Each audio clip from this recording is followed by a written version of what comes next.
When you look at television, there's going to be, just as there always have been, two sources of revenue. There's going to be advertiser-supported content, and then there's going to be content that's directly supported by subscription. Both of those are going to be important areas of growth. And what we're looking at, obviously, is that with screens available for, hundreds of millions of people now, the whole definition of television is changing. Is it TV when you watch it on an iPad? Is it TV when you watch it on your phone? If it's audiovisual content, whether it's long form or short form, it's still, again, content that's either going to be supported through ads or going to be supported through subscription. On the ad side of it, again, it's always a question of can you deliver scale? And that's still going to be the fundamental economic question for brands.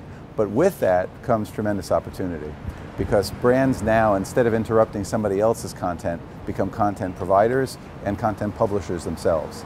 So it creates opportunities for them to be that much more relevant in terms of the experience that they're providing to their consumer and how that message relates both to the environment and to the consumer itself. So I think it's an expanded universe of opportunities, but not one without challenges. I think it's still an opportunity where the big aggregators have advantages, and that's why we frequently wind up partnering with big aggregators, whether they're Yahoo or AOL or YouTube or Google. I mean, all of them have a significant role to play because they already deliver audiences at scale, and they have a need for content and they have a need for brand investment.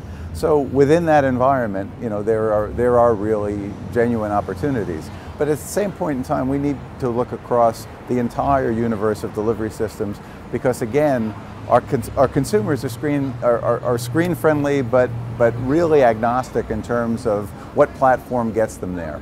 So I think we're looking far and wide right now about what kind of partnerships that we can put together, coalitions that we can put together for projects to achieve a level of scale, because it's really hard to get there with any one partner. So in terms of meeting any kind of a reach target and really trying to aggregate really sufficient scale, I think it's going to be high quality content, and we've seen a tremendous influx of investment by a lot of big digital players into original content.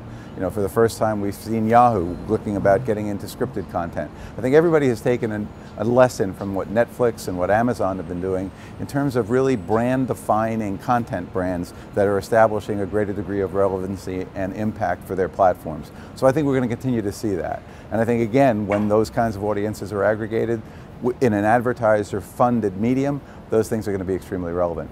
At the same time, there's an opportunity for targeting at a much lower scale, but at high efficiency because of the level of targeting that can be created given the creation of context, content, and commercial messaging that a brand can provide on its own.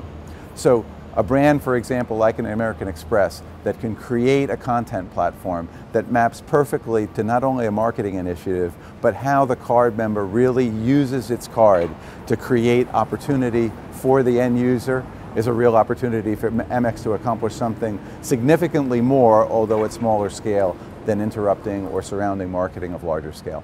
So it's a little bit of both.